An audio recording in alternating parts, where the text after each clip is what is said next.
শেখ হাসিনাকে সরাইতি, তখন তো এক একটা ধান খেতে লুকায় ট্রাকটা সরাইতে পারিস নাই। আজকে একটা শান্তিপূর্ণ জায়গায় আমরা আমাদের শহীদ পরিবারদের সাথে দেখা করতে গেছি, ওইখানে তুই জিয়ার সৈনিকের হ্যাডাম দেখাইতে গেছিস। এই হুঁশিয়ারি শোনা না হলে সামনের দিনগুলোতে আপনাদের পতনই কেবল অনিবার্য না, তা হয়ে উঠবে ইতিহাসের এক করুণ ট্র্যাজেডি। সারা দেশ বিএনপির বিরুদ্ধে ফুঁসে উঠেছে এবং এইটা একটা অনিবার্য সংঘাতের দিকে অগ্রসর হইতেছে। আমি গত পরশু একটা ভিডিওতে দেখাইছিলাম, দেখেন আর একবার। কোন আইনে আপনি আমাকে এখানে বাধা দিচ্ছেন? স্যার আমরা বুঝতেছি স্যার, আমরা আমাদের সীমা কত নোংরা লাশের গাড়ি দিয়ে আমাদের গাড়ি বাধা দিচ্ছে। আপনার সরকার দলের পুলিশের কথা ছিল না, আপনি একটা আনলফুল কাজ করাইতেছেন।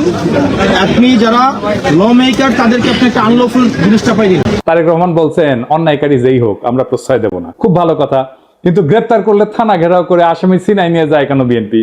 এটার উত্তর তো তারেক রহমানকে দিতে হবে। একটা দুইটা না, শয়ে শয়ে এডিটর সাহেব বিএনপি থানা ঘেরাও কিওয়ার্ড দিয়ে সার্চ দেন তো, দেখেন কত জায়গায় থানা ঘেরাও করে বিএনপি আসামি ছাড়াই নিয়ে যাইতেছে। শুধু কি তাই, শোনেন কি অবস্থা। প্রতিদিন আমাদের 30,000 টাকার মতো সে নিতেছে। আমি জেনেছি যেটা যে মালিক সমিতির কাছে তারা 5 কোটি টাকা চাঁদা চেয়েছে। এক যুবদল নেতা যাত্রাবাড়ির নাম ফাহিম, আতর্কিত ভাবে কয়েকজন লোক আসলো, আয়সা গাড়ি আতর দিয়া দামদম পিড়াইয়া চলে গেল। এই পরিস্থিতি আমাদের জানে কোনো নিরাপত্তা নাই। দুই রকম কথা বললে তো হবে না। আপনারা তো আইন শৃঙ্খলা পরিস্থিতির অবনতি ঘটাইতেছেন, আপনার দলের লোকজনই ঘটাইতেছে। আপনার দলের নিজেদের ভিতরে মারামারিতে গত 6 মাসে 43 জন মারা গেছে। এতই হ্যাডম বিএনপির কিছু কর্মীদের কথা আর কি বলবো। এরা মনে করে কাউরে গালাগালি করে আসলে তার রাজনৈতিক কর্তব্য পালন করা হয়। রাজনীতি শিখাইতে পারেননি নিজের কর্মীদেরকে, কোনটা রাজনীতি কোনটা রাজনীতি না, রাজনীতি কেমনে করতে হয় সেটাও শিখাইতে পারেন নাই। আর এদেরকেই বিএনপি কন্ট্রোল করতে পারতেছে না। দেখেন কি বলে বিএনপির নেতা, রাজনৈতিক সংগঠন জামাত শিবিরকে উৎখাত করেই ছাড়বে। সে তার নেতার পক্ষ থেকে ব্যর্থহীন ভাবে বলতেছে এই শাহজাদপুর, এই সিরাজগঞ্জের মাটিতে জামাত এবং এনসিপি নেতাদের কবর রচনা করা হবে। শুনেন,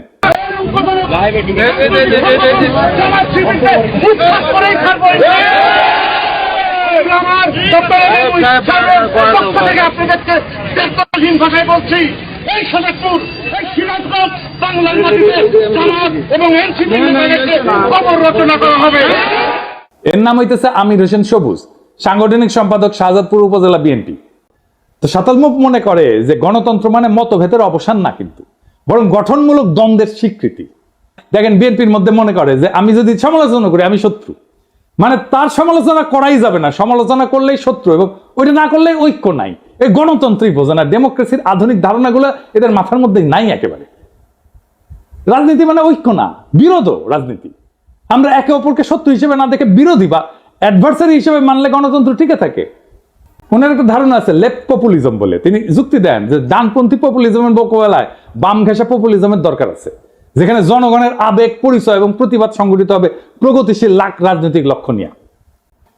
তো ওই যে সাতালমুখ বলতেছে যে গণতন্ত্র মানে সবাই একমত তা না, সবাই মিলে ঐক্য তা না, বরং গণতন্ত্র মানে হচ্ছে নিয়ন্ত্রিত নিয়মতান্ত্রিক মতবিরোধ এবং বিরোধিতা এসে থাকবে, তবুও সবাই খেলবে একই নিয়মে। মতবিরোধের ক্ষেত্র তৈরি করে রাজনৈতিক দলগুলো, এক দল বলবে বাজার অর্থনীতি দরকার, আরেক দল বলবে সমাজতন্ত্র দরকার, আরেক দল বলবে ইসলামী অর্থনীতি দরকার, এক দল বলবে আমার খেলাফত দরকার, এক দল বলবে কর বাড়াও, আরেক দল বলবে কর কমাও। এই যে প্রতিযোগিতা এবং মতানৈক্য, এটার নামই হচ্ছে অ্যাগনিজম, মানে স্বীকৃত দ্বন্দ্ব। এতে জনগণের ইচ্ছা প্রকাশ পায়, নীতি পরীক্ষা হয়, ভুল ধরা পড়ে, বিকল্প ভাবনা আসে। কিন্তু দল ভেঙে গেলে কি হয়? আর কেউ প্রশ্ন তোলে না, আর কেউ বিকল্প দেয় না, শুধু এক শাসক বা এক গোষ্ঠীর মতেই দেশ চলে। এটাকে বলা হয় ওয়ান কালার অথরিটারিজম বা এক রঙের এক চিন্তার একচ্ছত্র শাসন। তখন রাষ্ট্র আর গণতান্ত্রিক থাকে না, হয়ে ওঠে এক পেশে আদেশের কারখানা।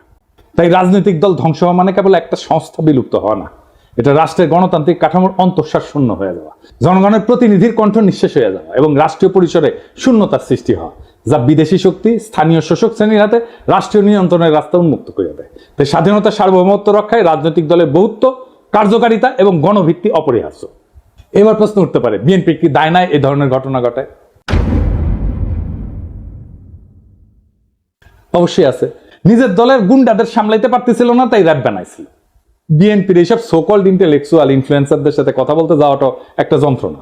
খোদা তাআলা আমার এমনই কপাল দিচ্ছে যে নিরেট মূর্খ প্রফেশনালি আনসাকসেসফুল লোকগুলার রেফারেন্স দিতে হয়। একেবারে মূর্খ, কিছু জানে না। এই লোক বিএনপির অনলাইন কুতুব, অনলাইন ইনফ্লুয়েন্সার।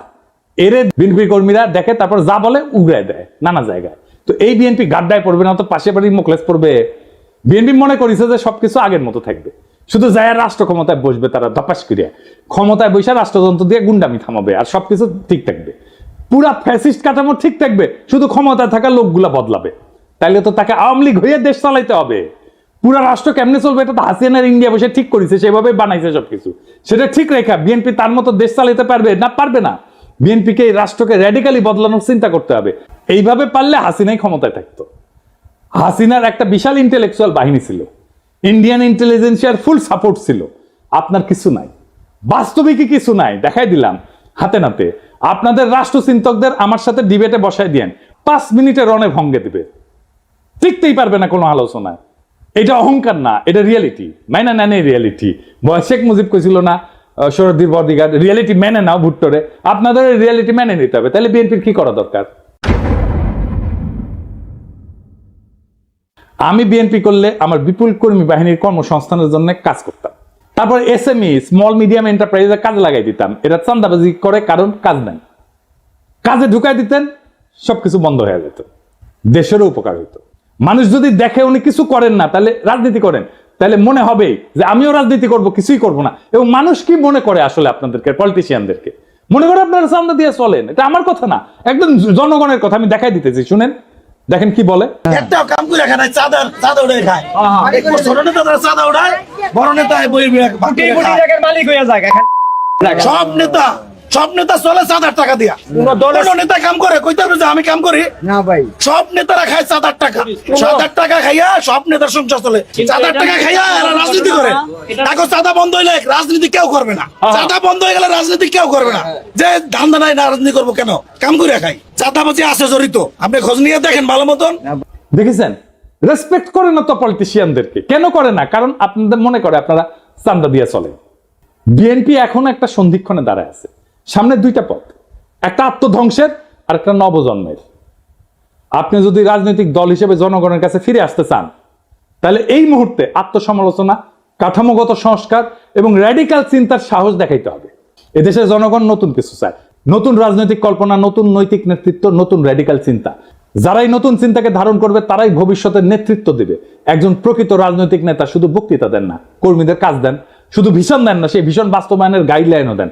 যদি আপনার দলের কর্মীরা আজকে হুজুগের চান্দাবাজে পরিণত হয়ে থাকে, তাহলে তার দায় নেতৃত্বকেই নিতে হবে। তারেক রহমানের উচিত এখনই জব হোল্ডারদের মতো আচরণ শুরু করা। তাকে একজন ওয়ার্কিং স্টেটসম্যান হতে হবে। বিএনপির সামনে এখন 3টা বড় কাজ: নিজের কর্মী বাহিনীকে প্রশিক্ষণ দিয়ে উৎপাদনমুখী কাজে লাগানো, র্যাডিক্যাল স্টেট রিফর্ম পরিকল্পনা নিয়ে জনগণের সামনে হাজির হওয়া, আর 3 নাম্বার দলে থাকা ডিজিএফ এর চাঁদা খাওয়া, রয়ের টাকা খাওয়া, নব্য দালাল, বেকার, অনলাইন কুতুবদের চিন্তাহীন দৌরাত্ম থামানো। এই রাজনৈতিক বিশৃঙ্খলা, ছিন্নমূল নেতৃত্ব আর চিন্তাহীন কর্মী নিয়ে রাজনীতির পরিণতি একটাই, নতুন করে একনায়কতন্ত্র আর গভীর বৈদেশিক হস্তক্ষেপ। বর্ষা বিপ্লবের চেতনাকে গণতান্ত্রিক কাঠামো থেকে তাড়াই দেয় এক ব্যক্তির ভাবমূর্তি কেন্দ্রিক প্রজেক্টে পরিণত করা। আপনারা যদি সত্যি শহীদ জিয়ার উত্তরাধিকার হন, তাহলে শহীদ জিয়ার মতো করে রাষ্ট্র গঠনের স্বপ্ন দেখেন, মাটি কামড়ায় জনতার ভরসা অর্জনের রাজনীতি করেন। না হলে ইতিহাসের ডাস্টবিনে আপনাদের জায়গা হবে। এই সময়টাতে যারা সাহস করে সত্য বলছে, তারা বিএনপির শত্রু না। এই হুঁশিয়ারি শোনা না হলে সামনের দিনগুলোতে আপনাদের পতনই কেবল অনিবার্য না, তা হয়ে উঠবে ইতিহাসের এক করুণ ট্র্যাজেডি। সময় আছে, বদলান, নয়তো ইতিহাস বদলায় দেবে আপনাদেরকে। ইনকিলাব জিন্দাবাদ, গণতন্ত্র জিন্দাবাদ, রাষ্ট্র রূপান্তরের রাজনীতি জিন্দাবাদ।